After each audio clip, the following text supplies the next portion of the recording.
देखिए, memory organisation में जो भी आपका जो मेमोरी होता है वो बेसिकली इन 3 फैक्टर्स के ऊपर डिपेंड करता है। सबसे पहले आपका एक्सेस टाइम कितना है, मतलब आप जब डेटा को रिट्राइव करोगे तो उसको रिट्राइव करने में कितना टाइम लग रहा है। दूसरा आपका स्टोरेज कैपेसिटी, कि कितना डेटा आप स्टोर कर सकते हो। और तीसरा आपका कॉस्ट पर बाइट, कि जब आप डेटा स्टोर कर रहे हो तो आपको कितना पैसा वहां पे चुकाना पड़ रहा है। तो अब इन 3 फैक्टर में से आपका रिक्वायरमेंट क्या है। आपने बोला कि नहीं सर, हमें एक्सेस स्पीड बहुत ज़्यादा चाहिए, बहुत ज़्यादा चाहिए। हाँ, तो उसके हिसाब से फिर आपको पैसा भी देना पड़ेगा। तो जितनी ज्यादा स्पीड होगी उतना ज्यादा पैसा लगेगा, जितना कम स्पीड होगा उतना कम पैसा लगेगा। मतलब सिंपल सा क्या है, हम मेमोरी को डिवाइड कर रहे हैं। तो जब आप मेमोरी को डिवाइड कर रहे हो तो आप क्या कहोगे, जितना ज्यादा एक्सेस टाइम, जितना ज्यादा एक्सेस का स्पीड है उतना ज्यादा पैसा है। ठीक है, बात स्टोरेज की बात करेंगे। अब जितना ज्यादा स्टोरेज है उतना ज्यादा पैसा है, नहीं, वो डिपेंड करता है आपको स्टोरेज किस लिए चाहिए। जब आप मेमोरी की बात करते हो, ये तो जनरल मीनिंग हुआ। अब मैं आपसे पूछता हूं कि what is the use of memory, कि जो भी हमारा मेमोरी है कंप्यूटर में वो क्या करता है बेसिकली। तो हमारे कंप्यूटर में मेमोरी के 2 ही यूज होते हैं, तीसरा कोई यूज ही नहीं, कोई थर्ड यूज नहीं। पहला यूज, आप अपने डेटा को स्टोर करना चाह रहे हो, कोई डेटा होगा, कोई इंफॉर्मेशन होगा, आप उसको स्टोर करना चाह रहे हो। और दूसरा, आप अपने कंप्यूटेशन को स्टोर करना चाह रहे हो, आप कोई कैलकुलेशन कर रहे हो, कैलकुलेशन करते करते उनके इंटरमीडिएट स्टेप्स को आप स्टोर करना चाह रहे हो। तो या तो आप पूरे डेटा को स्टोर करोगे या उनकी कंप्यूटेशनल स्पीड जो स्टेप्स होती है उनको स्टोर करोगे, और तो कोई यूज ही नहीं है। तो 2 ही तरह का स्टोरेज होता है। पहला यूज है स्टोर डेटा और इंफॉर्मेशन। तो पहला आप क्या कहोगे कि जो भी हमारा डेटा और इंफॉर्मेशन है उसको हमें स्टोर करना है। तो अगर आप उसको स्टोर करना चाह रहे हो तो क्या चाहिए, तो आपको मेमोरी चाहिए। बिना मेमोरी के आपका डेटा कभी स्टोर ही नहीं होगा। और दूसरा दूसरा आपके पास में सिंपल सा, ये तो डेटा स्टोर किया, दूसरा हम क्या कहेंगे, स्टोर कंप्यूटेशनल डेटा। कंप्यूटेशनल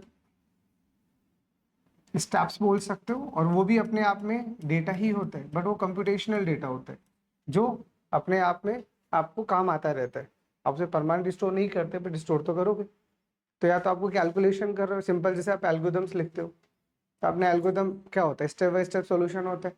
तो एक स्टेप पे डेटा है उसको आपने वहीं स्टोर कर लिया ताकि दूसरी स्टेप में यूज कर सको। अब दूसरी स्टेप में डेटा है उसको आपने फिर स्टोर कर लिया ताकि आप तीसरी स्टेप में स्टोर कर सको। एट द एंड क्या आना है, लास्ट आउटपुट आना है। तो लास्ट आउटपुट आपको लास्ट में दिखाना है, तो आपको फाइनल आउटपुट दिखाना है, उसको भी स्टोर करना है। और इंटरमीडिएट जो आप कैलकुलेशन कर रहे हो उसको भी स्टोर करना है। तो 2 पर्पज होते हैं आपके मेमोरी के, काम स्टोर करने का ही है। आप जब मेमोरी की बात करोगे तो मेमोरी में होता स्टोर ही है, बट क्या स्टोर करोगे, या तो डायरेक्ट डेटा स्टोर करोगे या आप उसके कंप्यूटेशनल स्टेप्स को स्टोर करोगे। 2 चीजें आपकी स्टोर होती है। ठीक है, अब यहां से अब हमें मेमोरी ऑर्गेनाइजेशन को समझना है कि जो भी हमारी मेमोरी है वो किस तरह से ऑर्गेनाइज होती है। ठीक है, तो इन 3 फैक्टर्स को आपने जैसे ही समझ लिया कि एक्सेस टाइम, स्टोरेज और कॉस्ट पर बाइट, इन्हीं के हिसाब से हमारी मेमोरी की हायरार्की बनती है। इसे हम सिंपली कहते हैं मेमोरी हायरार्की।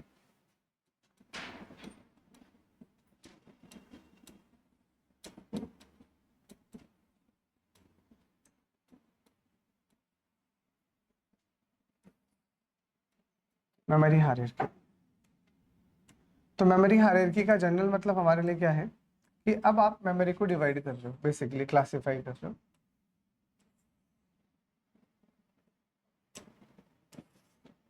तो मैंने ये शेप बनाया just like the pyramid shape.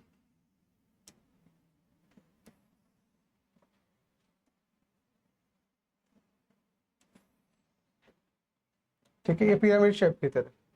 Pyramid shape का मतलब क्या है, धीरे धीरे धीरे धीरे आपका साइज कम होता बढ़ता जा रहा है। नीचे से देखोगे तो घटता जा रहा है, ऊपर से देखोगे तो बढ़ता जा रहा है। तो यहाँ पे हम हर एक लेवल पे हमारी मेमोरीज को रखेंगे।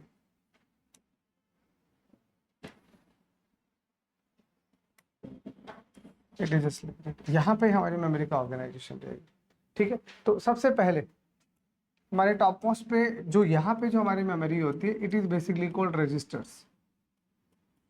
सबसे टॉप लेवल पे जो हमारा मेमोरी ऑर्गेनाइज होता है उसे हम कहते हैं रजिस्टर। रजिस्टर के बाद में जो हमारे पास मेमोरी आती है, it is called cache memory. Cache memory के बाद जो हमारा मेमोरी आता है, this is called man memory. ठीक है, मैन मेमोरी के बाद में अगर आप बात करना चाह रहे हो तो आप, अभी तो खैर बहुत सारा आ गया, तो आप मैग्नेटिक डिस्क की बात कर सकते हो, मैग्नेटिक टैप्स की बात कर सकते हो, जनरेटर। ये हमारा मेमोरी हायरार्की होती है। कि जब आप मेमोरी हायरार्की बना रहे हो तो यहाँ पे दो चीजें, दो अलग अलग डायरेक्शन है, दो अलग अलग डायरेक्शन। ठीक है, तो यहाँ पे अब आपको क्या समझ में आ रहा है, यहाँ पे चीजें बढ़ रही हैं, यहाँ पे चीजें घट रही हैं, तो इसमें क्या बढ़ रहा है? तो आप जैसे जैसे ऊपर जाओगे आपको समझ में आएगा, अच्छा कॉस्ट बढ़ रहा है, अच्छा कॉस्ट के साथ साथ आपका एक्सेस टाइम भी बढ़ रहा है। तो यहाँ से अगर आप यहाँ से ऊपर जाते जाओगे तो आपको समझ में आएगा कि आपका एक्सेस टाइम और आपका कॉस्ट दोनों ही इंक्रीज हो। ठीक है, इसका एक्सेस टाइम कम होता है तो कॉस्ट भी कम होता है, फिर इसका एक्सेस टाइम थोड़ा ज्यादा होता है, कॉस्ट थोड़ा और ज्यादा आएगा, ये और ज्यादा, ये और ज्यादा, और ये सबसे ज्यादा। तो सबसे ज्यादा एक्सेस टाइम किसका होता है? रजिस्टर का। और सबसे महंगा कौन होता है? रजिस्टर का। ठीक है, तो ये एरो इंक्रीज होता हुआ एरो है जो आपको बताएगा क्या बढ़ रहा है। ठीक है, अगर आप इस साइज में आते हो, इसमें आते हो, तो इससे आपको समझ में आएगा कि आपका स्टोरेज बढ़ रहा है।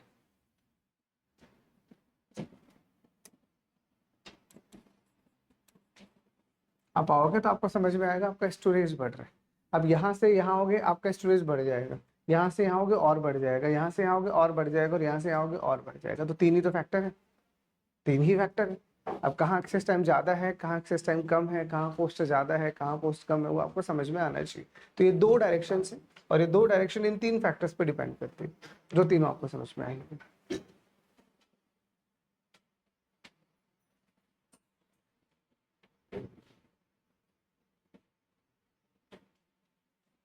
फिर आज का टाइम तो बहुत एडवांस हो चुका है, एसएसडी जैसा आ चुका है, तो अभी तो बहुत लेटेस्ट हमारे पास टेक्नोलॉजीज हैं, but this is not in your syllabus. हमें लेटेस्ट टेक्नोलॉजी नहीं पढ़ना, हमें पुराना वाली पढ़ना, सिलेबस तो वही है ना, तो हमें इसी पूरे कॉन्फ़िगरेशन को पढ़ना।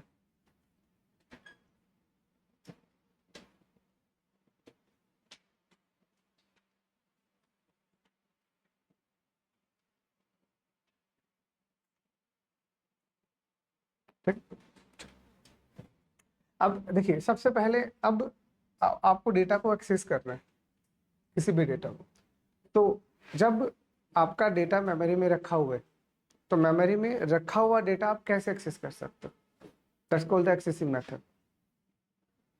ठीक है, उसे हम क्या कहेंगे? उसे हम कहेंगे एक्सेसिंग मेथड।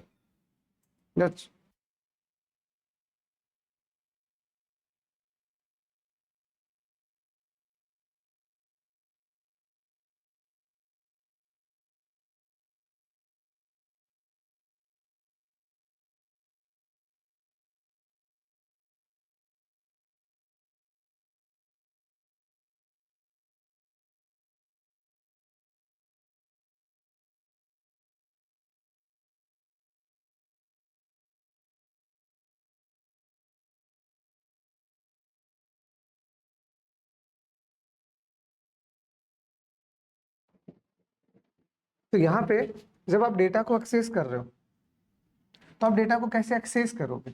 इसे हम कहते हैं एक्सेसिंग मेथड।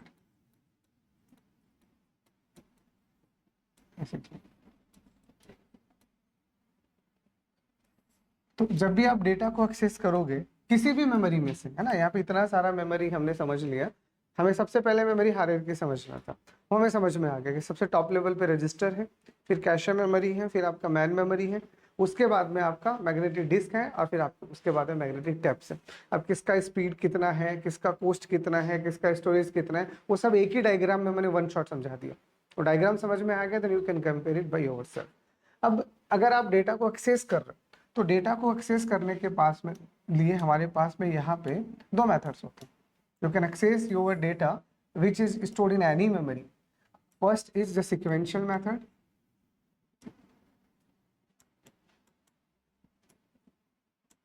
पहला जो मेथड होता है उसको हम कहेंगे सिक्वेंशियल मेथड, और दूसरा हमारा जो मेथड होता है उसे हम कहेंगे रैंडम मेथड, या फिर आप इसे कह सकते हो नॉन सिक्वेंशियल।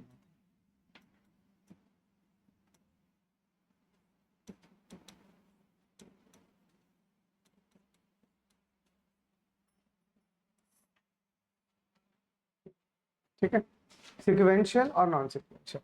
तो सिक्वेंशियल से आपको समझ में आ ही रहे कि सिक्वेंशियल का जनरल मतलब हमारे लिए क्या है। ये आप ये चीज आप जानते हो तो मुझे इससे ज्यादा डिटेल से बताने का नीड है नहीं कि आपका मेमोरी किस में बना होता है। आपका मेमोरी बिट्स में बना होता है, वहाँ जो डेटा स्टोर होता है वो 0 1 की फॉर्म में सेव होता है। अब उस 0 1 को लिखने के लिए आपने क्या यूज किया, वो टेक्नोलॉजी अलग अलग होगी, वो फिजिकल बातें होगी, उसका फिजिकल स्ट्रक्चर हो गया, बट डेटा रहना तो आपका 0 1 में ही है। तो 0 1 में जो आपका डेटा स्टोर होगा उसके लिए बेसिकली यहाँ पे क्या बने होते हैं, यहाँ पे हमारे पास डिफरेंट डिफरेंट ब्लॉक्स बने होते हैं। ये हमारे डिफरेंट डिफरेंट ब्लॉक्स हैं। It is just like that, ये हमारे डिफरेंट डिफरेंट ब्लॉक्स आ गए, ये हमारे डिफरेंट डिफरेंट ब्लॉक्स आ गए। तो अगर आपने पुराना टाइम देखा है, जैसे कि सिंपल सा, अगर आपने टैप रिकॉर्डर देखे हैं अपने लाइफ में, है ना, जो कैसेट्स का जमाना हुआ करता था, कैसेट्स का जमाना हुआ करता था, तो उसमें कैसे होता था, जैसे हमने तो खैर वो जमाना जिए, वॉकमैन वाला जमाना जहाँ कैसेट्स डलता था। आपने कैसेट डाल दिया, अब उसमें कोई गाना आपको सुनना है तो उसमें क्या होता था, उसमें रिवाइंड और फॉरवर्ड ही होता था, उसमें नेक्स्ट का बटन नहीं होता था। आप पहला गाना सुन रहे हो, आपको दूसरे पे जाना है तो उस फॉरवर्ड वाले बटन को दबा के रखना पड़ता था, और तब जाके कहीं दूसरा गाना आता था। आप पहले से सीधा चौथे पे, सीधा पांचवें पे नहीं जा सकते थे। वहां पे डेटा लीनियर वे में एक्सेस होता था। लीनियर वे में एक्सेस होने का मतलब, अगर आप सिक्वेंशियल मेथड को यूज कर रहे हो तो सिक्वेंशियल मेथड क्या बोलेगा कि पहले जो यहाँ पे डेटा है पहले वो एक्सेस होगा, उसके बाद में आप इस वाले डेटा पे आओगे, उसके बाद आप इस वाले डेटा पे आओगे, उसके बाद आप चलते चलते और फिर इस डेटा पे आओगे। तो you have to access your data in the linear और सिक्वेंशियल वे। आप अपने डेटा को कैसे एक्सेस करोगे, तो access the data in linear, या फिर आप इसे कह सकते हो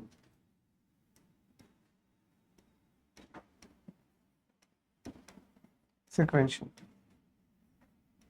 यहाँ पे जो भी आपका डेटा होगा वो बिल्कुल सिक्वेंस में एक्सेस होगा। पहले से आप दूसरी लोकेशन पे ही जाओगे, दूसरे से आप तीसरी लोकेशन पे ही जाओगे, आप जंप नहीं कर सकते। अगर आप ये सोच रहे हो कि मैं यहाँ पे ऐसा चाहता हूँ कि यहाँ पे मेरा डेटा है और मैं सीधा यहाँ एक्सेस करना चाह रहा हूँ, दिस इज नॉट पॉसिबल, ये पॉसिबल नहीं है। One after another, if you read the data in such a way that first of all you can read the first data, then on the second data, then on the third data, and so on, that type of the accessing method is called sequential access method। ठीक है, और ये कहाँ use होता है, normally ये magnetic taps में होता है, जो आजकल आउटडेटेड हो चुका है, चलो एक अलग बात है, पर होता तो है। तो मैग्नेटिक टैप जो होती है वहां पे आपका डेटा सिक्वेंशियल मेथड में ही स्टोर होता है। ठीक है, तो बेसिकली कहाँ यूज होगा, अपने नॉलेज के लिए, तो it is used in magnetic taps.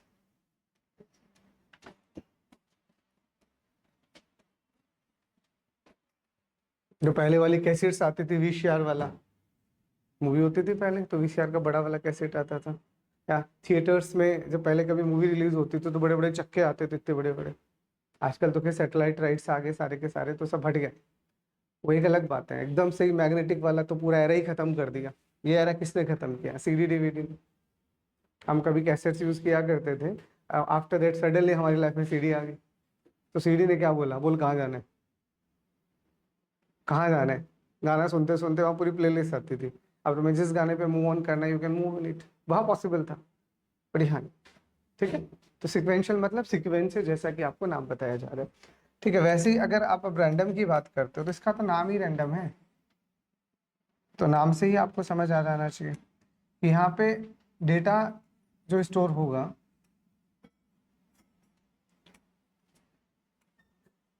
तो सबसे पहली बात तो रैंडम मेथड की होती क्या है कि यहाँ पे अब जो भी आप डेटा एक्सेस करने वाले हो वो रैंडमाइज होगा। रैंडमाइज होने का मतलब आप कभी भी किसी भी डेटा को एक्सेस कर सकते हो, आपको सीक्वेंस से जाने का नीड नहीं है। तो आप ये चाहते थे यहाँ पे, वो यहाँ नहीं था, पर यहाँ पे है, क्योंकि इसका नाम ही रैंडम होता है।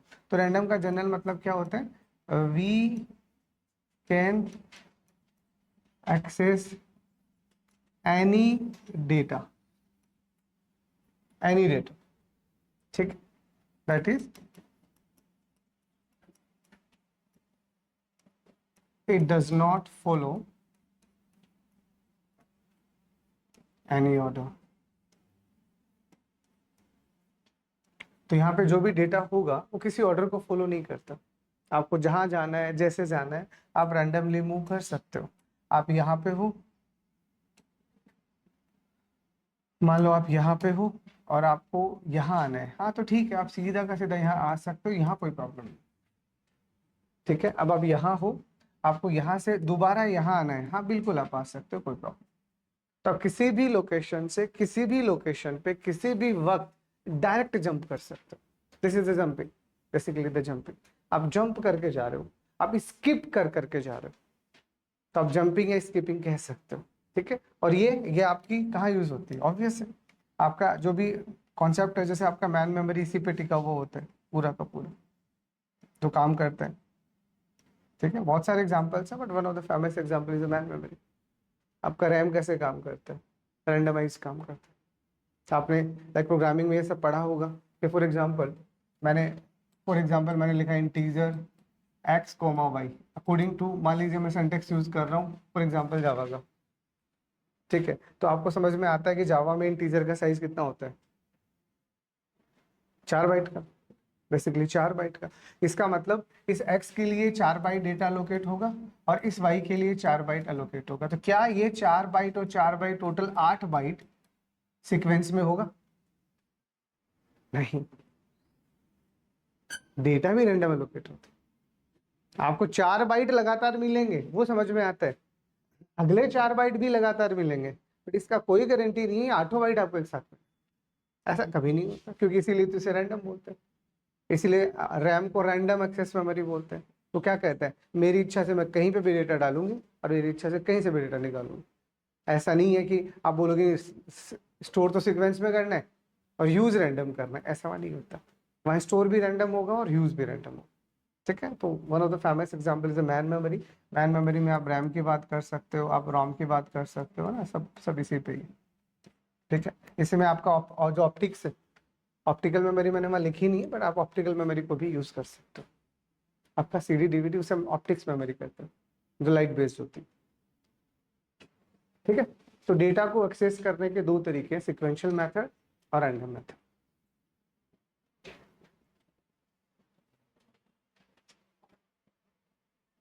तो अब हम क्या कर रहे हैं, इस पूरी मेमोरी हायरार्की को 2 पार्ट में तोड़ देते हैं, 3 पार्ट में तोड़ देते हैं, 2 नहीं अभी 3 पार्ट में टूटेगा। पहला पार्ट जो है वो बिल्कुल हम आसान ले लेते हैं। तो उस आसान वाले पार्ट में पहले हम इन तीनों को पढ़ लेते हैं। This is the first part, बहुत आसान है, वन शॉट ही समझ में आ जाएगा, कुछ है नहीं इनमें। फिर दूसरे में हमारा पूरा का पूरा कैशे मेमोरी आएगा और तीसरे में हमारा पूरा का पूरा रजिस्टर है। तो ये पूरा मेमोरी ऑर्गेनाइजेशन आपका 3 पार्ट में ब्रेक होगा। ये आसान पार्ट है तो ये हम आज समझ लेते हैं, कुछ नहीं इसमें, तो बहुत सिंपल सा फंडा इसका कुछ, ठीक है। ज़्यादा कोई खास न्यूमेरिकल्स बनते भी नहीं है, थ्योरेटिकल क्वेश्चंस बनते हैं, आपको पता होना चाहिए। Cache memory is very dangerous topic, कि पूरा क्लास लेके जाएगा, पूरा क्लास में आपको कैशे मेमोरी पे दूंगा, हो सकता है मुझे 2 देना पड़े, तो यहाँ न्यूमेरिकल्स आपके एग्जाम में अच्छे पूछे जाते हैं। और फिर रजिस्टर्स का जो भी इंट्रो है उसका क्लास हो जाएगा, ठीक है। तो हम सबसे पहले देखो, इन मेमोरी में सिंपल सा थोड़ा सा सब समझने के लिए, जस्ट फॉर योर नॉलेज, कि अगर आप इनकी स्टोरेज यूनिट की बात करते हो, सिर्फ स्टोरेज यूनिट की, तो रजिस्टर में जो डेटा होता है वो किस में होता है, वो हमेशा किलोबाइट में ही होता है। रजिस्टर में ज़्यादा डेटा नहीं होता है, बहुत कम डेटा होता है, बहुत महंगा होता है रजिस्टर। रजिस्टर इतना महंगा होता है कि अगर उसकी साइज बढ़ा दी तो एक घर वाला कंप्यूटर ही आपका लाखों में चला जाएगा। अब कौन इंसान ऐसा है जो एक कंप्यूटर खरीदने गया है, किसी ने बोला 50 लाख का है, तो तुम 50 लाख का कंप्यूटर खरीद रहे हो, इसका मतलब वो कोई आम कंप्यूटर तो है नहीं। इसका मतलब फिर तो आपको रॉकेट लॉन्च करना है, मून पे जाना है, फिर तो छोटे मोटे काम करने ही नहीं है आपको। आप किसी साइंटिफिक वर्क की बात कर रहे हो तो इसका मतलब आपको स्पीड बहुत ज़्यादा चाहिए, आपको बहुत ज़्यादा कैलकुलेशन करना है, हाँ तो पैसे भी देना पड़ेगा, और बहुत ज़्यादा कैलकुलेशन करना है, हाँ तो फिर रजिस्टर करनी पड़ेगा आपको ज़्यादा। अब हम ठहरे आम इंसान, क्या करना है तुम्हें कंप्यूटर के रजिस्टर से क्या करवाना है? कुछ नहीं करवाना, फिक्स होता है वो आपका, जो आर्किटेक्ट होता है वो फिक्स होता है, सिंपल सा। जो सिंपल सा, अगर अपन आर्किटेक्चर के हिसाब से बात करते हैं, तो जो हमारा आर्किटेक्चर होता है, हमारा जो माइक्रो प्रोसेसर होता है जिसमें हम इंस्ट्रक्शंस स्टोर करते हैं, वो सारा का सारा रजिस्टर में ही होता है। तो आपके जो आर्किटेक्चर होते हैं बेसिकली वो दो तरह के होते हैं, आपने नाम भी सुना होगा, अगर सुना है तो अच्छी बात है। One is RISC, second is CISC। ठीक है, RISC का मतलब होता है reduced instruction set computing, reduced instruction set computing. और CISC का मतलब होता है कॉम्प्लेक्स इंस्ट्रक्शन सेट कंप्यूटिंग। मतलब क्या, अगर आप RISC को यूज कर रहे हो तो आप बहुत कम इंस्ट्रक्शन के साथ काम कर रहे हो, बहुत कम इंस्ट्रक्शन के साथ काम कर रहे हो, जो मुझे नहीं लगता 100 से भी ज्यादा हो। आप सिर्फ 100 इंस्ट्रक्शंस के साथ काम कर रहे हो, और वो भी पहले से डिसाइडेड है। इंस्ट्रक्शन का जनरल मतलब क्या है, प्री डिफाइंड सेट। जैसे मैं अगर आपसे पूछूं सिंपल सा एक छोटे से एग्जांपल से कि सर 2+3 कितना होता है, तो आप फटाक से बता दोगे सर 5 होता है, क्योंकि आपके दिमाग में इंस्ट्रक्शन सेट है, आपको पहले से बताया गया प्लस कैसे होता है। तो उसके लिए एक इंस्ट्रक्शन आपके माइंड में है कि जब भी प्लस दिखेगा उसे कैसे एग्जीक्यूट करना, आप अच्छे से जानते हो, बहुत अच्छे से जानते हो। ठीक है, अभी थोड़े टाइम में अभी मैंने आपको ये भी सिखा दिया कि अब आपको बोलता हूँ इसको आपको एग्जीक्यूट कर रहा है, हाँ तो अब ये भी आपको समझ में आ गया, किसको देखते ही आप समझ जाओगे, तो इंटीग्रेशन और आपको आता है तो आप इसे भी एग्जीक्यूट कर दोगे, बहुत आसान है। बट यहीं पे अगर मैंने बहुत कॉम्प्लेक्स लेवल का कोई इंटीग्रेशन लिख दिया, बहुत ही कॉम्प्लेक्स लेवल का, मान लीजिए कुछ इस तरह का, मान लीजिए फॉर एग्जाम्पल समझने के लिए, तो भी आप नहीं कर पाओगे। तो मतलब ये कर दिया, ये कर दिया और ये नहीं हुआ, इसका मतलब ये इंस्ट्रक्शन आपके दिमाग में सेट ही नहीं है। आप किसी भी क्वेश्चन को देखते ही सॉल्व कर रहे हो, इसका मतलब आपको वो आता है, और आपको आता है मतलब वो दिमाग में आपके स्टोर है। That's called instruction reset the computer. तो कंप्यूटर भी तो वही कर सकता है जिसको पहले से पता होता है, नया तो कुछ नहीं करेगा। तो इसीलिए यहाँ पे जो इंस्ट्रक्शंस होती हैं वो बहुत कम इंस्ट्रक्शन होती है, बहुत कम, और ये सस्ता होता है, और यही आपका घर वाला लैपटॉप है। बट अगर आपको कोई साइंटिफिक वर्क करवाना है, आप एडवांस कंप्यूटिंग पे काम कर रहे हो, तो आपको इंस्ट्रक्शंस बढ़ाना पड़ेगा, हजारों इंस्ट्रक्शंस लेनी पड़ेगी ताकि वो और ज़्यादा फास्ट काम कर सके। तो वहाँ पे CISC यूज होता है। ठीक है, तो ये सुपर कंप्यूटर है।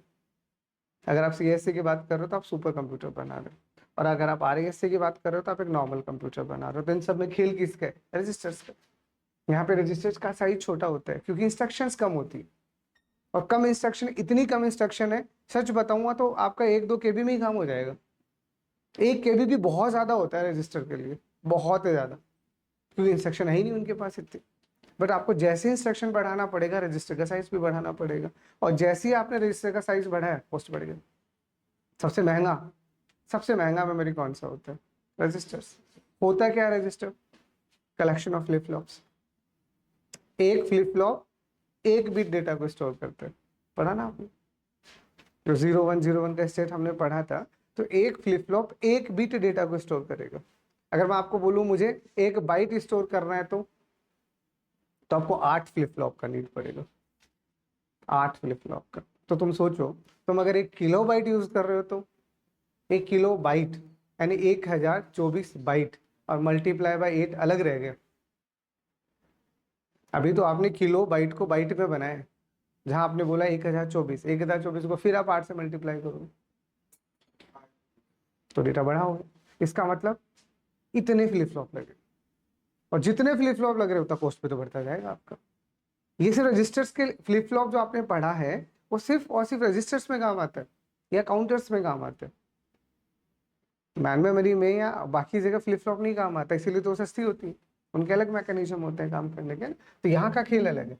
कैशे मेमोरी की आप बात करोगे तो कैशे मेमोरी का साइज MB में इसमें होता है। कैशे आपको पूरा पढ़ाएगा, L1 कैशे क्या होता है, L2 कैशे क्या होता है, इंटरनल कैशे, एक्सटर्नल कैशे, बहुत सारे कॉन्सेप्ट है कैशे के अंदर, सारे अनलॉक करूंगा आपके पास। तो कैशे का जो साइज होता है वो MB में होता है। आप किसी भी लैपटॉप का इंटरनल कैशे देखोगे, 5 MB, 10 MB, 15 MB, 20 MB, बस, इससे ज़्यादा नहीं होता। 5-10 MB भी बहुत होते हैं। क्या करता है कैशे, इंटरमीडिएट डेटा को स्टोर करता है, इंटरमीडिएट डेटा को। तो इंटरमीडिएट डेटा कितना चाहिए आपको, बहुत बहुत कम चाहिए होते हैं। तो यहाँ पे साइज आपका MB में चलना चाहिए। जैसे आप मैन मेमोरी में जाओगे, मैन मेमोरी इन दिनों गीगाबाइट्स में आने लगा। आपका रैम कितना होता है, तो आप एटलीस्ट ये तो बोलोगे से 4 GB है, 8 GB है, 16 GB है, बस। ऐसा कौन ऐसा है जो बोलता है सर मेरे लैपटॉप में तो 1 TB रैम है, फिर तो तुम लैपटॉप यूज ही नहीं कर रहे, तुम सुपर कंप्यूटर की बात कर रहे हो। और मैं सुपर कंप्यूटर को समझा ही नहीं रहा यहाँ पे कि वो एडवांस कंप्यूटिंग होता है, उसके तो कॉन्सेप्ट ही अलग होते हैं। उनको पढ़ने के लिए आपको आर्किटेक्चर ही अलग दुनिया का पढ़ना पड़ेगा, क्योंकि वो बहुत सारी चीजें साथ में काम करती है। ठीक है, तो ये आपका जीपीयू होता है। मैग्नेटिक डिस्क है, ये आपका हार्ड डिस्क है, ये टेराबाइट्स में चला जाएगा। और बढ़ा लो, तो मैं क्या समझाना चाह रहा हूँ, जैसे जैसे आप जाओगे साइज बढ़ता जा रहा है, पर साइज बढ़ता जा रहा है उसके कॉरेस्पॉन्डिंगली कॉस्ट बढ़ रहा है घट रहा है। तो यहाँ पे कॉस्ट घट रहा है क्योंकि आप मेमोरी का साइज तो बढ़ा रहे हो, आप मेमोरी का साइज तो बढ़ा रहे हो, लेकिन जिस क्वालिटी का मेमोरी है ना वो क्वालिटी गिरा, क्वालिटी गिरा। तो क्वालिटी गिराने से साइज बढ़ गया, लेकिन एक्सेस टाइम भी तो घट गया। हाँ, तो हमें एक्सेस टाइम चाहिए ही नहीं। हमने बोला हम तो हमारे डेटा को बैकअप के लिए यूज कर रहे हैं। हाँ, तो बैकअप के लिए डेटा पड़ा ही तो है। हाँ, तो पड़े रहने दो उसको, उसमें क्या स्पीड चाहिए तुम लोगों को, तुम्हें चाहिए ही नहीं। हाँ, तो नीड ही नहीं है तुम लोगों को उसका। It is just like that, है ना। तो इस तरह से कॉन्सेप्ट काम करते हैं यहाँ पे। प्राइमरी लेवल पे थोड़ा और अगर आप क्लासिफाई करते हो तो नॉर्मली हम कहते हैं कि जैसे हम मेमोरी की क्लासिफिकेशन करते हो तो हम कहते हैं हमारे पास दो तरह का मेमोरी होता है। सिंपल, सिर्फ ये कुछ बातें हैं। हम कहते हैं एक प्राइमरी मेमोरी होता है और एक हमारे पास में सेकेंडरी मेमोरी होती है। कहते हैं एक प्राइमरी मेमोरी होता है और एक हमारे पास में सेकेंडरी मेमोरी होती है। सेकेंडरी मेमोरी को और क्या कहते हैं, तो सेकेंडरी मेमोरी को हम कहते हैं auxiliary memory. Auxiliary memory, auxiliary का मतलब पता है, पढ़ चुके हो, जो आपका सपोर्ट करता है, स्टोरेज के लिए सपोर्ट करता है। वहां पे डेटा पड़ा ही रहेगा, जब आवश्यकता होगा तो निकलेगा। ये प्राइमरी है, यहाँ डेटा पड़ा नहीं रहता, यहाँ काम आता रहता है। काम आता रहेगा तो रहेगा। ठीक है, तो ये प्राइमरी का मतलब है जो सबसे पहले काम आता है। सेकेंडरी का मतलब है जब आवश्यकता होता है तब काम आता है। तो प्राइमरी मेमोरी का मतलब आप मैन मेमोरी की बात कर रहे हो, इन दोनों को तो एक बार मैं हटा रहा हूँ, ये तो स्पेशल मेमोरी। तो प्राइमरी मेमोरी हम किसकी बात कर रहे हैं, प्राइमरी मेमोरी हम मैन मेमोरी की बात कर रहे हैं। मैन मेमोरी मतलब रैम रोम की बात कर रहे हैं। सेकेंडरी मेमोरी या ऑक्सिलरी का मतलब magnetic disk, magnetic tapes, optical drives, उनकी बातें कर रहे हैं जो सिर्फ बैकअप के लिए काम है। तो आप इन्हें secondary memory, auxiliary memory, backup memory भी बोल सकते हो, सब इसके अलग अलग नाम होते हैं।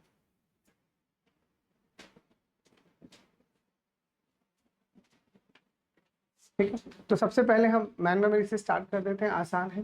फिर मैग्नेटिक डिस्क और मैग्नेटिक टेप्स, और ऑप्टिकल भी है, मैंने एक लिखा नहीं, एक और पार्ट बन सकता है ऑप्टिक्स का, ऑप्टिकल ड्राइव्स का, जहाँ सीडी डीवीडी, सीडी फिर डीवीडी, फिर आपका बीडी, ब्लू रे डिस्क, ब्लू रे डिस्क भी आया था।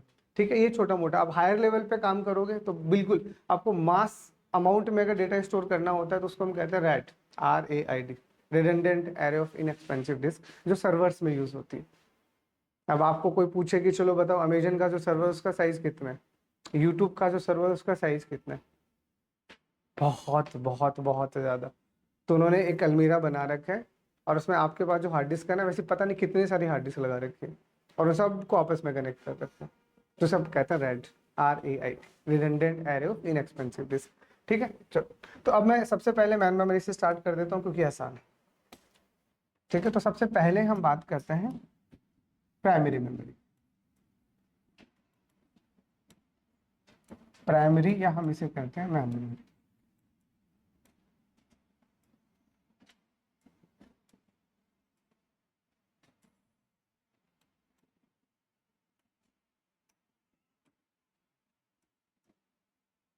तो प्राइमरी मेमोरी का जनरल मतलब क्या है, जैसे कि आपको नाम से समझ में आ रहा है कि वो मेमोरी जो सबसे पहले डेटा को यूज करती है, स्टोर करती है, वो प्राइमरी मेमोरी होती है।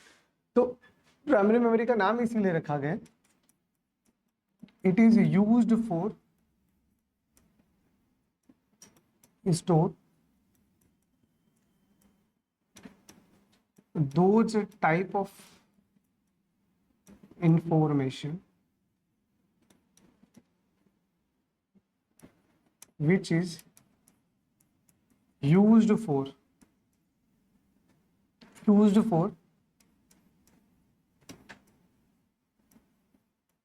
performing simple steps, या फिर आप कह सकते हो और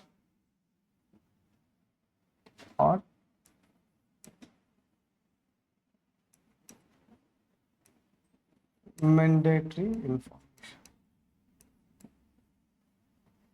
आप ये कह सकते हैं कि जो भी आपकी प्राइमरी मेमोरी होती है वो इस तरह की मेमोरी होती है जो आपकी सिंपल ऑन गोइंग जो प्रोसेसिंग है, ऑन गोइंग जो प्रोसेसिंग है उसको एग्जीक्यूट करने के लिए डेटा को स्टोर करेगी, या उस तरह के डेटा को स्टोर करेगी जो जरूरी है। मतलब अगर वो डेटा स्टोर नहीं हुआ तो आपका ऑपरेटिंग सिस्टम ही नहीं चलेगा। अब ये समझिए, आपने जैसे कंप्यूटर का बटन ऑन किया, जैसे आप कंप्यूटर को ऑन करना मतलब बूट करना, जैसे बूटिंग प्रोसेस बेसिकली है ना। जब हम कंप्यूटर को ऑन करते हैं तो उसे हम कहते हैं बूटिंग प्रोसेस। तो जब आप बूट करते हो तो बूट करते ही सबसे पहले कौन एक्टिव होता है? जैसे सिंपल सा, आपने कंप्यूटर में बूटिंग प्रोसेस स्टार्ट किया, ठीक है, आपने बूटिंग स्टार्ट किया, तो जैसे ही आपने बूटिंग स्टार्ट किया सबसे पहले कौन एक्टिवेट होता है? तो सबसे पहले आपका बायोस एक्टिवेट होता है, बेसिक इनपुट आउटपुट सिस्टम। सबसे पहले बायोस होगा। अगर आपके सिस्टम का बायोस करप्टेड है तो आप भूल जाना कि आपका सिस्टम कभी चलेगा। तो सबसे पहले बूटिंग में आपका बायोस एक्टिवेट होगा। बायोस जैसे ही चला, बायोस सबसे पहले उस इंसान को जगाएगा, उस इंसान को जगाएगा जो जो बाकियों को जगाने वाले। बायोस का काम क्या होता है? कौन कौन से हार्डवेयर कनेक्टेड है, कौन कौन से नेटवर्किंग डिवाइस कनेक्टेड है, कौन कौन से मैन फाइल्स है जिनको लोड करना जरूरी है, ये सबसे पहले काम वो करते हैं। ठीक है, और यहाँ पे जो सबसे ज़्यादा इंपॉर्टेंट डेटा होता है जिसके बगैर आपका कंप्यूटर कभी स्टोर ही नहीं सकता, उस फाइल को अपन कहते हैं बूट स्ट्रैप लोडर।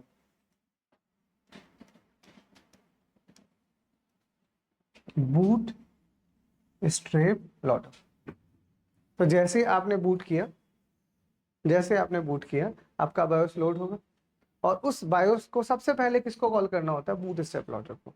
ये आपका सबसे पहले इनिशियल फाइल होती है, सबसे इनिशियल फाइल होती है जो आपके ऑपरेटिंग सिस्टम को लोड करने के लिए रिस्पॉन्सिबल होती है। अगर ये वाला फाइल आपका करप्ट हो गया, कई बार होता है ना, आप चलाते हो तो अगर आप थोड़ा सा जानकार हो ऑपरेटिंग सिस्टम के तो आप देखना ये इन्फॉर्मेशन आता है। आपका ओएस अगर कभी करप्ट हो गया होगा तो इन्फॉर्मेशन लिखा हुआ आएगा, योर बूट स्ट्रैप लोडर या सम मैंडेटरी फाइल्स आर मिसिंग है और करप्टेड है, तो लोड ही नहीं हो रहा। तो आपको क्या करना पड़ता है? आपके ऑपरेटिंग सिस्टम को रिपेयर करना होता है। फॉर्मेट करना अलग चीज़ होता है, फॉर्मेट में तो गया डेटा ही गया, आप उसे रिपेयर मारते हो ताकि जो जो फाइलें गई उसे वापस से डाला जा सके और आपका जो डेटा जैसा था वो वैसे का वैसा रहे। तो ये जो बूट स्ट्रैप फाइल है ये क्या है? ये आपकी मैंडेटरी इंफॉर्मेशन है। ये वो इंफॉर्मेशन है कि अगर ये फाइल में नहीं डाली गई तो आपका ओएस चलेगा ही नहीं, कभी नहीं चलेगा। तो ये एक तरह से, अगर आप जैसे प्रोग्रामिंग में सी या सी प्लस प्लस या जावा जानते हो तो सबसे पहले कौन कॉल होता है? Main function. मैन फंक्शन को कौन कॉल करता है? आपका कंपाइलर खुद। अब इस क्लास में मान लीजिए 50 बच्चे बैठे हैं, तो मैंने एक को मॉनिटर बना दिया। अब मुझे क्लास का पूरा ऑब्जर्वेशन रखना होगा तो मैं उसी को टोकूंगा कि तू इस बाकी क्लास को देखना, मुझे बाकियों से क्या मतलब। तो कोई तो मैन होगा, तो वैसे ही उस मैन को मैंने बोला और वो मैन फिर किसी को कुछ भी बोल सकता है। तो वैसे ही यहाँ ऑपरेटिंग सिस्टम को लोड करने के लिए ये फाइल सबसे ज़्यादा जरूरी फाइल होती है। और ये कहाँ स्टोर होती है? तो ये फाइल आपकी रोम के अंदर स्टोर होती है। रोम पढ़े, ठीक, पढ़े। एक ऐसी फाइल है जिसको हमें क्या करना पड़ता है? जिसको हमें परमानेंट स्टोर करके रखना पड़ता है। क्यों? अरे भैया, जब जब कंप्यूटर ऑन करोगे तब तक इस फाइल की नीड है आपको। ऐसा तो नहीं कि कंप्यूटर ऑन किया और बंद करते बोला नहीं चाहिए, ऐसा तो अगली बार फिर नहीं चाहिए होगी आपको। तो आपको इस फाइल का आवश्यकता हर बार पड़ने वाला है जब जब आप कंप्यूटर को ऑन करो। इसीलिए इसको आप क्या कहते हो? इसको परमानेंट स्टोर करके रखते हैं। तो ये फाइल आपका परमानेंट स्टोर हो गया और हमेशा कॉल होता रहेगा। तो ये एक वो इंफॉर्मेशन है जो जरूरी है, और अगर ये इन्फॉर्मेशन आप स्टोर नहीं करोगे तो आपका कंप्यूटर ऑन ही नहीं होगा। तो इस तरह की इन्फॉर्मेशन को हम कहते हैं मैंडेटरी इन्फॉर्मेशन। ठीक है, बाकी सिंपल जो आपकी इन्फॉर्मेशन है जो इंटरमीडिएट स्टेप्स में काम आएगी, जैसे सिंपल सा आपने वेरिएबल बनाए, जैसे वही सी वाला एग्जांपल फिर मैं लेता हूँ आपके सामने। तो मैंने अगर इंटीजर x को y लिखा तो ये तो आपको समझ में आ गया कि इसके लिए मेमोरी एलोकेट होगी, जावा के अकॉर्डिंग 8 बाइट का होगा। होगा कहाँ वो मेमोरी? मिलेगा कहाँ? कहाँ मिलेगा? कौन सी वाली मेमोरी है वो? तो आपकी मैन मेमोरी यानी वो रैम। तो जब भी आप कोई वेरिएबल डिक्लेयर करते हो किसी भी प्रोग्रामिंग के अंदर, उस वक्त भी तो आपको मेमोरी चाहिए होता है। अच्छा, तो वो मेमोरी का कैशे मेमोरी होती है, रजिस्टर्स होता है। अच्छा, हार्ड डिस्क में स्टोर करें उसको, फिर तो चल गया आपका प्रोग्राम। तो हार्ड डिस्क में अगर उस डेटा को स्टोर करेंगे तो फिर उसका एक्सेस टाइम तो बहुत स्लो है, फिर तो आपका जो कंपाइलेशन है वो ऑटोमेटिक स्लो हो जाएगा, आप मारे जाओगे। तो कुछ तो फास्ट हो। तो ये वेरिएबल डिक्लेरेशन से रिलेटेड जो आपकी टेम्परेरी इंफॉर्मेशन है, ठीक है, आप इस सिंपल को कह सकते हो टेम्परेरी, है ना। आप ये कह सकते हो विच stored which is used for storing either the temporary information or the mandatory information। या तो वो इंफॉर्मेशन जो टेम्परेरी है, अब आपने प्रोग्राम को, जब तक आप प्रोग्राम बना रहे हो तब तक वो इंफॉर्मेशन स्टोर है। अब आपने प्रोग्राम बंद कर दिया, आपको उस इंफॉर्मेशन का नीड है नहीं, कोई नीड नहीं, हमें हमारा प्रोग्राम चाहिए। हाँ, वो तो आपने सेकेंडरी स्टोरेज में डाल रखे, वो तो .c.cpp.java करके स्टोर कर दिया ना, तो वो तो गया सेकेंडरी में। पर जब एग्जीक्यूशन उसका चला होगा, कंपाइलेशन उसका चला होगा, उस वक्त जो जो मेमोरी चाहिए थी वो कहाँ गई, तो गई आपकी प्राइमरी के अंदर। अब उसमें क्या अलग अलग तरह का मेमोरी होता है, कुछ हिस्सा रैम के अंदर जाता है, फिर अगर आप थोड़ा और पढ़ोगे तो उसमें स्टैक मेमोरी अलग होता है, हीप मेमोरी अलग होता है, वो फिर उस प्रोग्रामिंग के पार्ट होते हैं, मैं यहाँ अंदर नहीं जाऊँगा। ठीक है, इतना क्लियर। ठीक है, तो जो भी हमारी प्राइमरी इंफॉर्मेशन है वो मैन मेमोरी है, जो हमारी उस इंफॉर्मेशन को स्टोर करने के काम में आएगी, जो या तो जरूरी है या टेम्परेरी। ठीक है, और इसी के बिहाफ पे आपका मैन मेमोरी दो टाइप में डिवाइड होता है, first is the RAM, second is the ROM. दो तरह का आपका मैन मेमोरी होता है। ठीक है, तो it is divided into two sides, one is the RAM, जिसको हम कहते हैं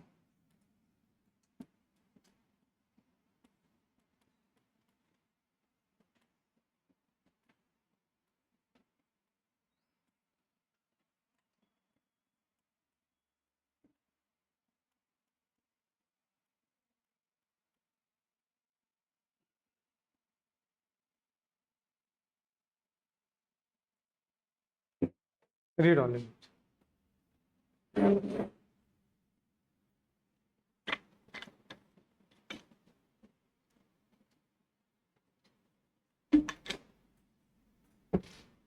अब रैम किस टाइप के डेटा को स्टोर करने के काम में आएगा, टेम्परेरी डेटा, और इसीलिए इसको हम क्या कहते हैं, इसीलिए हम इसको कहते हैं वॉलेटाइल मेमोरी। वॉलेटाइल का मतलब क्या होता है, टेम्परेरी, मतलब जब तक आप उस प्रोग्राम को चलाओगे तब तक वो स्टोर रहेगा, जैसे आपने इस प्रोग्राम को बंद कर दिया आपका डेटा गया, आपका डेटा स्टोर ही नहीं रहेगा। इसीलिए RAM is called the volatile memory, क्योंकि यहाँ डेटा टेम्परेरी स्टोर होता है। ठीक है, और यहाँ पे जो डेटा होता है वो कौन सा वाला रहेगा, जो परमानेंट वाला रहेगा। पूरा लिख लेना, कैसा रहेगा, परमानेंट वाला। वो डेटा जो जरूरी भी है और स्पीड से भी चाहिए।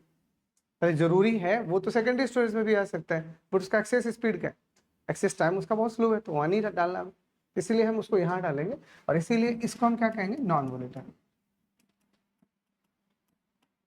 मतलब यहाँ जो डेटा रहेगा वो आपका परमानेंटली स्टोर है।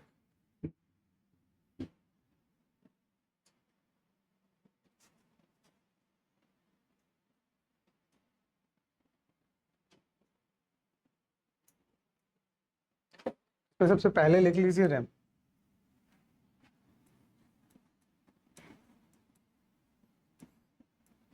रैम का बस हमें थ्योरेटिकल एनालिसिस करना है, तो हमें समझ में आई गया ये क्या है। तो ये हमारे पास में वोलेटाइल मेमोरी है,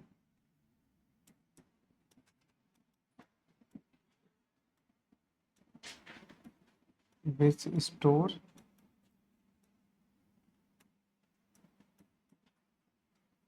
डेटा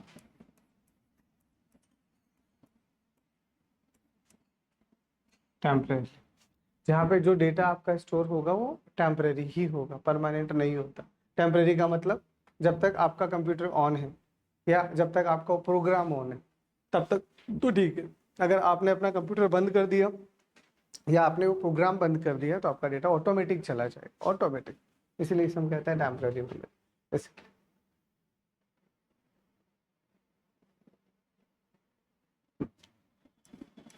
टाइप्स की अगर आप बात करते हो तो फिर रैम में कोई ज़्यादा स्पेसिफिक नहीं है, फिर भी रैम के हम दो टाइप्स यूज़ करते हैं नॉर्मली। वैसे तो खूब टाइप है, फिलहाल तक आते आते थे, जस्ट फॉर योर नॉलेज आपको पता होना चाहिए, दो तरह का आपका रैम यूज होता है। One is the static RAM और दूसरा आपका डायनेमिक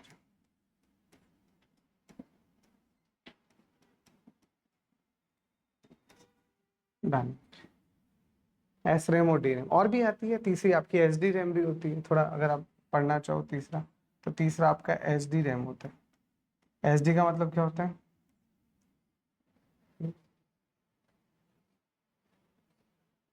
एस डी का मतलब स्टैटिक डायनेमिक। हम लोग दोनों को मिला दिया होगा, सिंक्रोनस।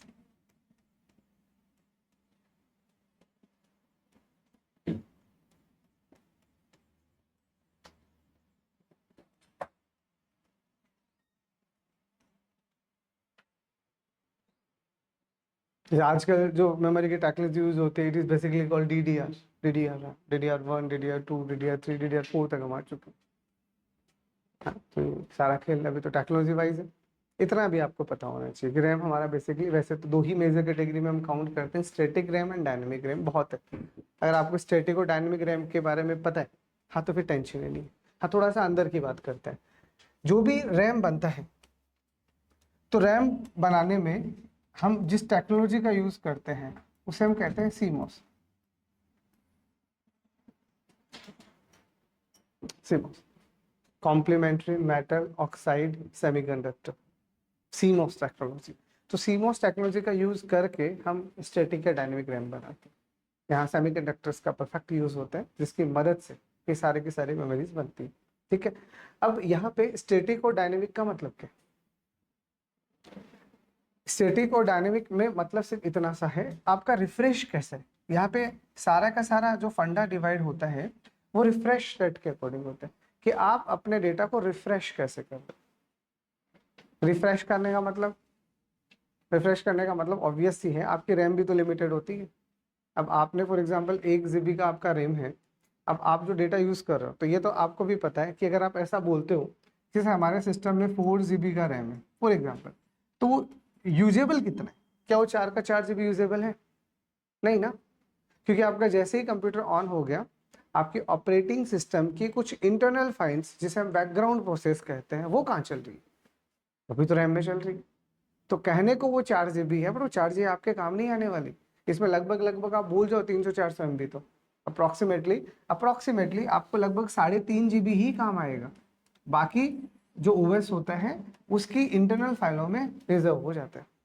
तो कहने को आप 4 बोल दो, 4 नहीं है आपके पास में। अब ये 3.5 GB आपके पास रहा।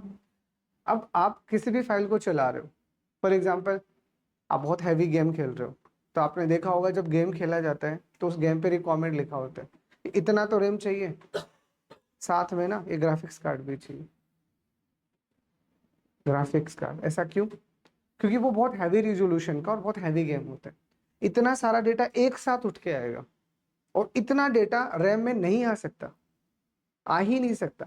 अब मैं आपको कहूँ मुझे 4 GB का डेटा, एक प्रोग्राम लोड करना, और आपके पास 4 GB का ही रैम है, तो टेक्निकली अब देख के बताओ क्या आप स्टोर कर सकते हो? नहीं। तो अगर उसे ग्राफिकली स्ट्रॉन्ग काम करवाना होगा तो उसको ग्राफिक्स कार्ड का नीड होगा। नहीं तो यहाँ पे कॉन्सेप्ट यूज होता है जो आपकी रैम को थोड़ा बढ़ाने में हेल्प करेगा। अगर आपके पास 4 GB रैम है और आप चाहते हो कि वो 4 की 4 ही बने या थोड़ा ज़्यादा हो तो भी चल जाए, तो उसमें ओएस का रोल आता है, जिसे हम कहते हैं वर्चुअल मेमोरी। तो वर्चुअल मेमोरी के कॉन्सेप्ट से आप अपनी रैम को वर्चुअली बढ़ा सकते हो, फिजिकली नहीं। फिजिकली तो 4 GB रहेगा, वर्चुअली बढ़ा सकते हो। मतलब अपनी हार्ड डिस्क का कुछ हिस्सा आप रैम में ऐड कर दोगे और एक इल्यूजन क्रिएट कर दोगे। एक इल्यूजन क्रिएट कर दो कि हमारा रैम 4 नहीं 8 GB हो गया। This is just illusion. उसके लिए हम कॉन्सेप्ट यूज करते हैं वर्चुअल मेमोरी, जो फिजिकल मेमोरी नहीं होता। क्या होता है? सिर्फ एक ओएस का कॉन्सेप्ट होता है, ऑपरेटिंग सिस्टम का एक सिर्फ एक कॉन्सेप्ट है। नाम से ही समझ में आ रहा होगा वर्चुअल, मतलब फिजिकल तो कुछ है ही नहीं। तो इसकी मदद से क्या होगा, कुछ हिस्सा जो आपकी हार्ड डिस्क का है वो रैम में जाके ऐड हो जाएगा। जैसे हम सिंपली ओएस के टर्म में पेजिंग कहते हैं। पेजिंग सेगमेंटेशन पढ़ा होगा ना आपने, ओएस तो थोड़ा बहुत। तो पेजिंग एंड सेगमेंटेशन में ये तो होगा, डिमांड पेजिंग का कॉन्सेप्ट, पेज उठ के आएगा, इधर जाके स्टोर होता रहेगा, रिप्लेस होता रहेगा। It is just like that. तो यहाँ पे अब हुआ क्या, आपका 4 GB का रैम है, अब उसमें 4 GB का डेटा आके स्टोर हो गया। अब आपको कोई और चीज एग्जीक्यूट करवानी है तो रिफ्रेश करना होता है। ताकि वो हटे और उसकी जगह दूसरा डेटा आए। परमानेंट तो करना नहीं है। रेम कैसा है? टेम्परेरी है। तो इसका मतलब एक आया तो उसको जाना भी तो पड़ेगा ताकि दूसरा आए, और दूसरा आया तो उसको भी जाना पड़ेगा ताकि तीसरा आए। अगर आपके पास जगह है तब तक पंगा नहीं है, पर जगह नहीं है तो उसे स्वैप आउट स्वैप इन करना रहता है।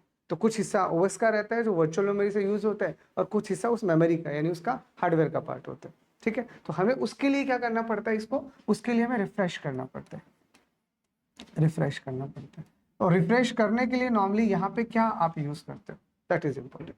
तो आपने बोला स्टैटिक रैम में जो आपका रिफ्रेश होता है वो मैनुअल होता है, ठीक है, और डायनेमिक रैम के अंदर वो ऑटोमेटिक होता है। नाम ही डायनेमिक आ गया ना। नाम समझो, डायनेमिक का मतलब क्या होता है, जो अपने आप होते हैं। तो डायनेमिक रैम में कुछ तो ऐसा होगा जो अपने आप हो रहा है। क्या है वो जो अपने आप हो रहा है?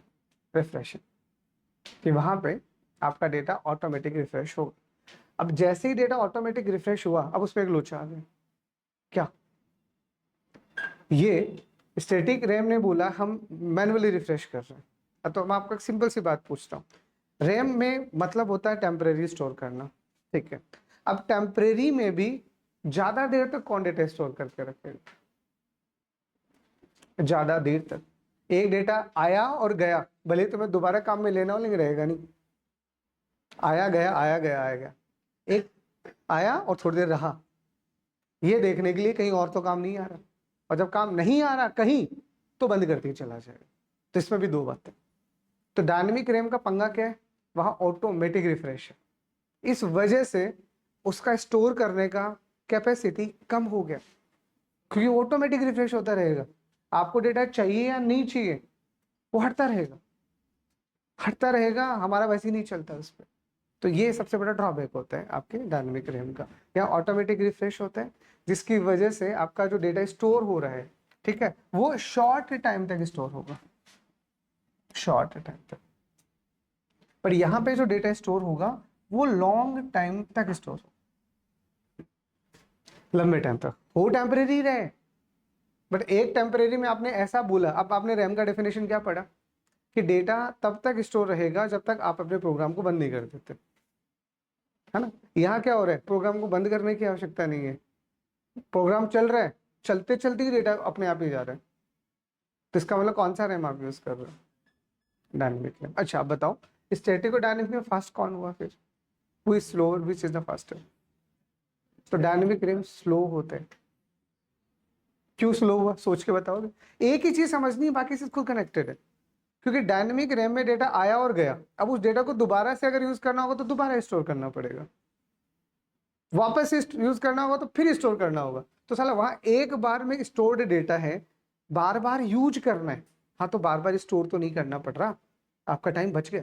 यहाँ पे डेटा आया गया आया गया आया गया, स्वैप इन स्वैप आउट हो रहे, तो पंगा हो गया। तो स्टैटिक रैम ज्यादा फास्ट होता है कंपेयर टू द डायनेमिक, तो ये ध्यान रखना। तो ये आपका स्लो होता है,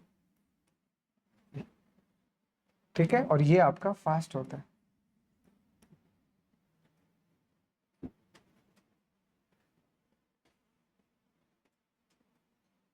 ठीक है, अब रिफ्रेश करता कौन है वैसे?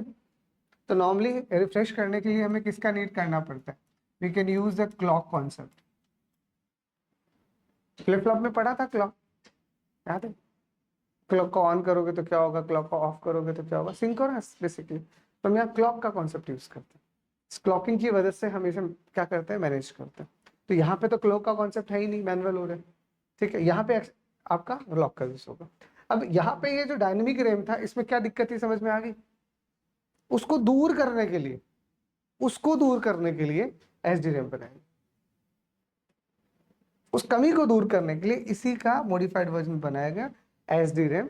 यानी अब हमने क्या बोला कि अब आप टेंशन मत लो, डेटा स्टोर रहेगा थोड़ी ज्यादा देर के लिए, टेंशन मत। यहाँ शॉर्ट टाइम था, यहाँ लॉन्ग टाइम तक हो गया, ये स्लो था, ये फास्ट हो गया। तो कुल मिला के इन दोनों को मिक्स करके अच्छी अच्छी चीज निकाल के इसमें डाल दी। बट इसका नाम स्टैटिक डायनेमिक नहीं है, ये सिंक्रोनस डायनेमिक होता है, बस ये ध्यान रखो। ठीक है।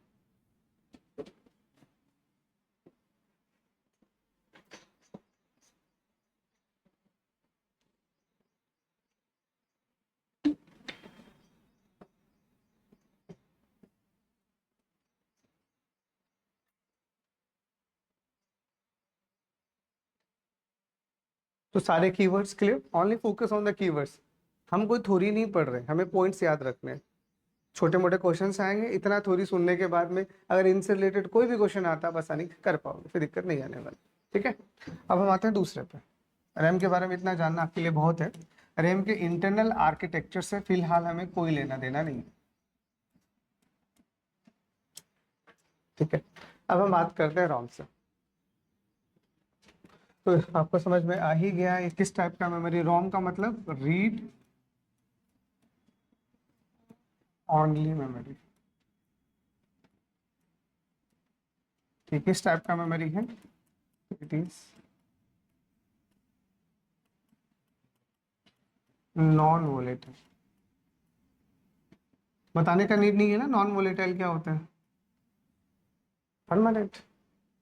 यहाँ पे जो डेटा स्टोर रहेगा वो परमानेंट स्टोर रहेगा। ठीक है, ओके। अब रोम का सिंपल सा मीनिंग क्या है हमारे लिए? तो जैसा मैंने आपको बताया कि it is used for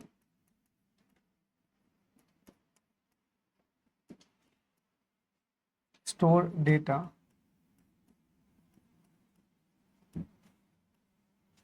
permanently which is mandatory. ठीक है, जो हमारे पास में मैंडेटरी होते हैं। तो जो भी हमारा मैंडेटरी डेटा है उसको अगर हमें स्टोर करना है परमानेंटली, ताकि हम उसे हाई स्पीड से यूज कर सकें। फिर समझना, सेकेंडरी स्टोरेज का भी यूज है होने को तो, लेकिन वहां हमारा पैसा लग रहा है कम, लेकिन स्पीड मिल रही है बहुत ही कम। पैसा तो कम, बड़ी स्पीड भी तो नहीं है वहां। हमने बोला भैया फास्ट सक्सेस करना है, तो फास्ट सक्सेस करना है तो हमने रोम का कॉन्सेप्ट अपनाया कि ठीक है अब आप रोम को यूज कर लो। ठीक है, अब नॉर्मली देखिए रोम में फिर अलग अलग बातें हैं।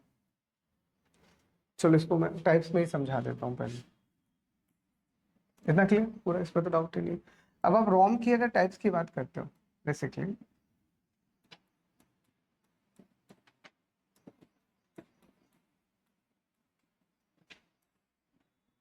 ठीक है, तो आपके पास जो रोम रहेगा, तो सबसे पहले हम जो रोम आता है उसे सिंपल रोम, या उसको नाम देते हैं हम लोग मास्क रोम। आप इसे या तो रोम कह दो, सिंपल रोम, या इसे आप मास्क रोम भी कह सकते हो। ठीक है, उसके बाद में आपके पास आया पी रोम। ठीक है, उसके बाद आपके पास आया ई पी रोम। उसके बाद में आपके पास आया ई ई पी रोम। और उसके बाद में आप चाह सकते हो तो यू ई पी रोम। और उसके बाद में इन्हीं से मिलता जुलता एक नया कॉन्सेप्ट आ गया जो अभी आप यूज करते हो, that is the flash memory. Flash memory एक तरह से रोम ही होता है। फ्लैश मेमोरी एक तरह से आपका रोम ही होता है, और उसका जीता जागता एग्जांपल क्या है? आपका पेन ड्राइव। आपके पेन ड्राइव का स्पीड जो होता है वो हार्ड डिस्क की स्पीड से ज्यादा होता है। ज्यादा ठीक। ठीक है, आजकल तो बहुत अच्छे वाले आने लगे यूएसबी टेक्नोलॉजी। आपको क्या लगता है यूएसबी 2.0 यूएसबी 3.0 का को बनाया जाता है? ताकि आप फास्ट डेटा स्पीड से डेटा को ट्रेवल करवा सको। स्पीड तो हर जगह चाहिए, स्पीड तो हमें हार्ड डिस्क में भी ज्यादा चाहिए थी, इसलिए हमने हार्ड डिस्क को हटा ही दिया और उसकी जगह एसएसडी यूज कर लिया, सॉलिड स्टेट डिवाइसेस, बहुत ज्यादा फास्ट। तो वो तो स्पीड चाहिए। अब किसी को बोला हार्ड डिस्क में भी स्पीड चाहिए तो एसएसडी बना दी, है ना, वो तो सब अलग अलग है। तो अगर सबसे पहले बात करते हो सिंपल रोम का, तो ये आपका जो होता है, ये जो रोम होता है ये ड्यूरिंग मैन्युफैक्चरिंग, मतलब आप ये जो रोम रहेगी आपकी मास्क्ड रोम, ये जब आप मैन्युफैक्चर करते हो उसी वक्त उसमें वो डेटा डाल दोगे। उसके बाद वो डेटा परमानेंट स्टोर हो चुका है, परमानेंट स्टोर हो गया वो तो अच्छा, लेकिन अब आप उस डेटा को कभी इरेज नहीं कर सकते, कभी इरेज नहीं कर सकते। चिप आती है, जब आप छोटे बच्चे थे तो मेले में वो फोन मिलता था, चल छैया छैया छैया वाला, यार, तो एक पे गाना आता था, दो पे गाना आता था, तीन पे गाना आता था। तो क्या आप उन बटनों पे जो गाने स्टोर्ड हैं आप चेंज कर सकते हो? नहीं, दैट्स द रॉन्ग है। कि उसके अंदर एक चिप लगाई गई है और उस चिप लाइन में इसी तरह से डिकोड किया गया है कि किस इंस्ट्रक्शन को कब एग्जीक्यूट होना है। और वो बनाते वक्त ही कर दिया गया है। अब आप उस चिप की जगह दूसरा चिप डाल सकते हो, बट उस चिप को रीराइट नहीं कर सकते। That's the problem in that. तो उसे हम कहते हैं रोम या मास्क्ड रोम। मतलब ड्यूरिंग द मैन्युफैक्चरिंग जब उस चिप को बनाया गया होगा तो जिसने बनाया उसी ने उसमें वो डेटा डाल के भेज दिया। अब आप उसको चेंज नहीं कर सकते। जैसे सबसे बढ़िया एग्जांपल क्या होता है मास्टर रोम का, सोच के बताओ सबसे बढ़िया एग्जांपल। ठीक है, अगर आपने सुना है थोड़ा सा तो आपने इथरनेट के, इथरनेट छोड़ो, आपने मैक एड्रेस का नाम सुना है?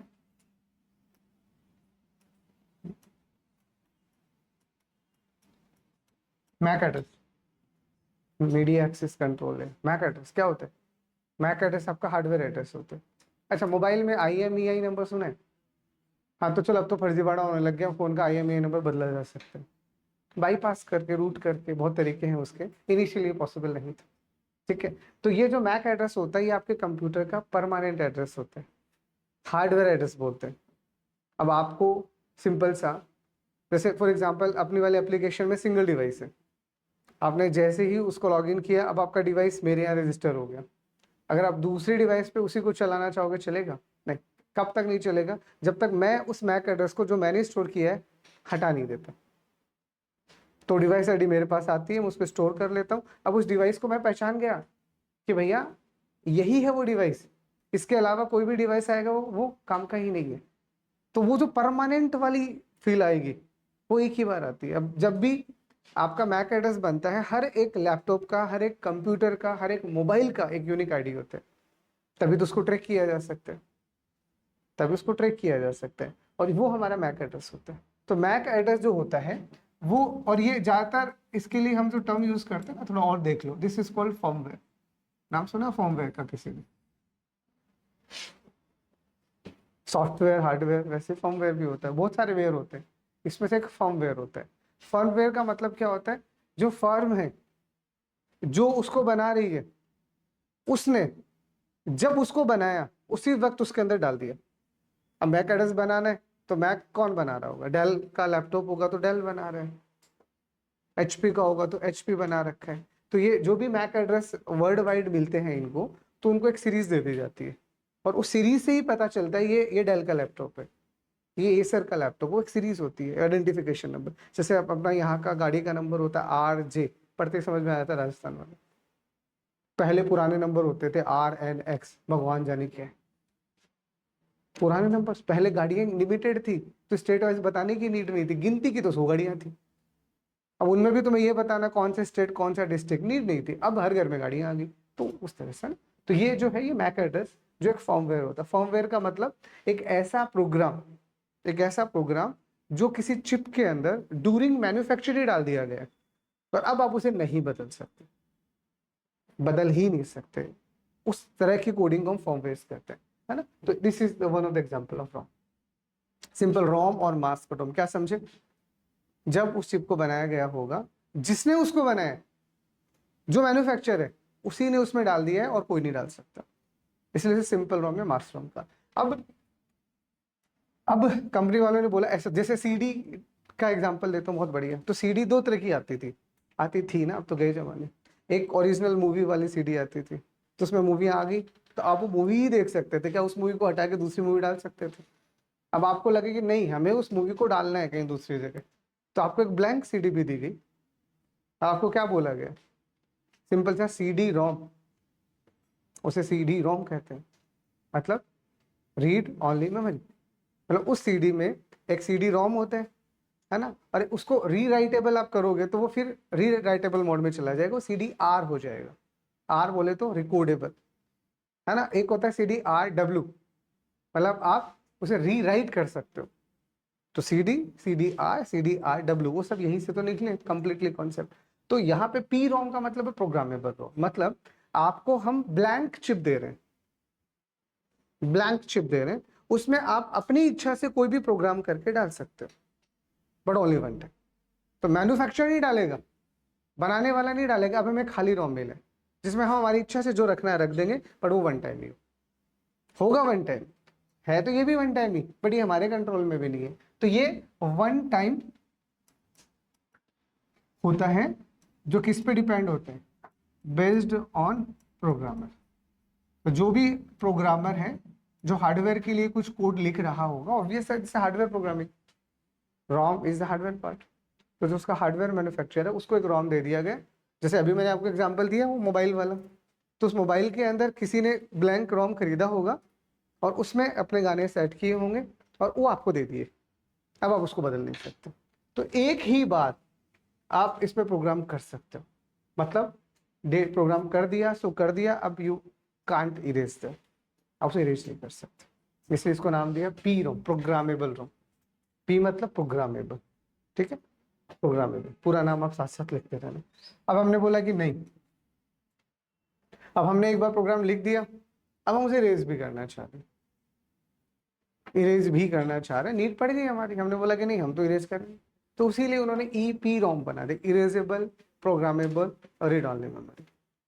तो यहाँ पे आप इरेज करने लग गए हैं, इरेजेबल पी रोम। तो यहाँ पे आप इरेज करोगे, बट यहाँ पे जैसे आप में से किसी ने CDRW का यूज किया है, रीराइटेबल, CD बंद की है कभी अपनी जिंदगी में?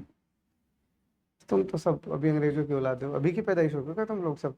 2005 के बाद के, 10 के बाद के थोड़ी हो, 2004-5 के बाद के हो गया, तुम्हारी गलती नहीं।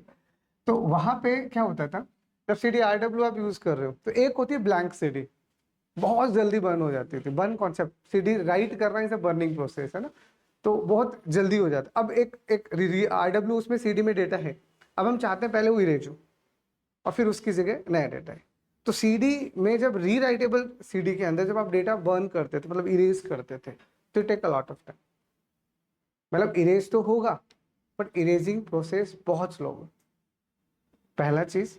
और दूसरा चीज, कितनी बार इरेज कर सकते हो वो फिक्स है, 5 बार, 10 बार, 15 बार, एक उसका लिमिट होता है। तो जब आप डेटा को इरेज कर रहे हो तो एक लिमिट में ही आप इरेज कर पाओगे, वो लिमिट बहुत कम होती है, 10 बार, 15 बार, 20 बार, इससे ज्यादा नहीं होता।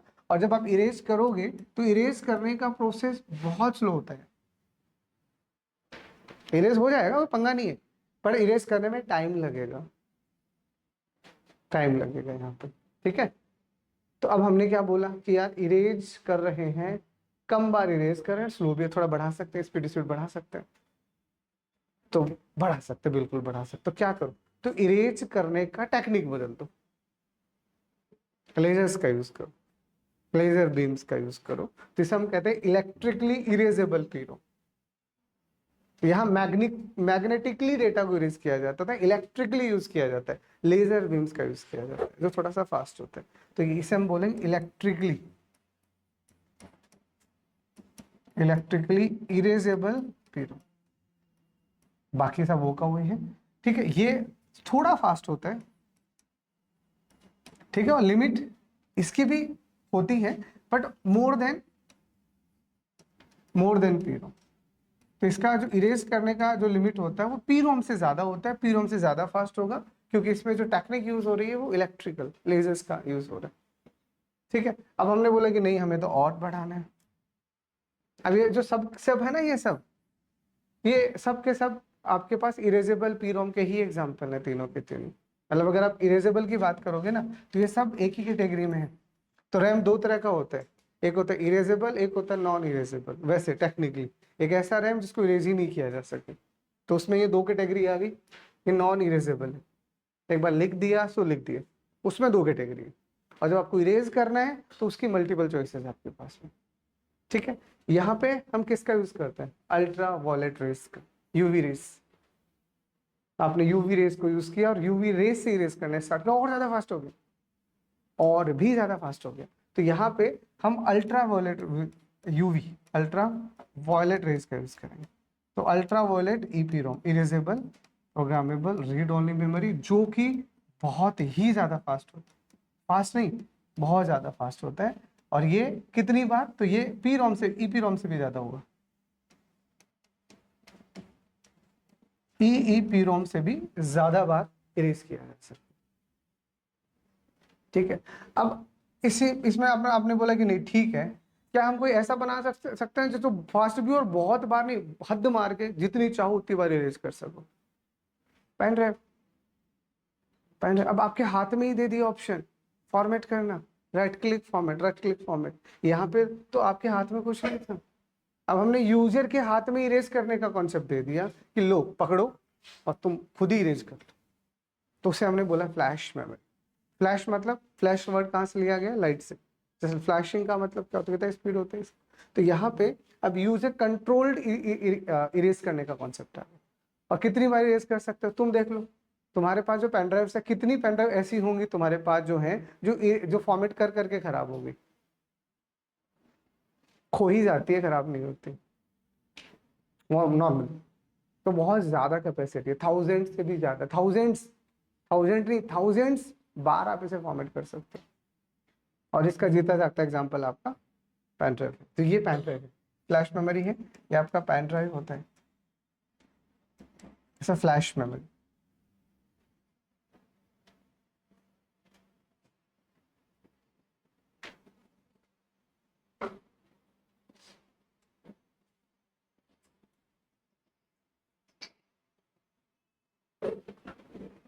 ठीक है, तो ये एक सिंपल सा फंडामेंटल सा क्लास जिसमें मैन मेमोरी से रिलेटेड जितनी भी इधर उधर की बातें थी और कनेक्टेड बातें थी सारी बता दी।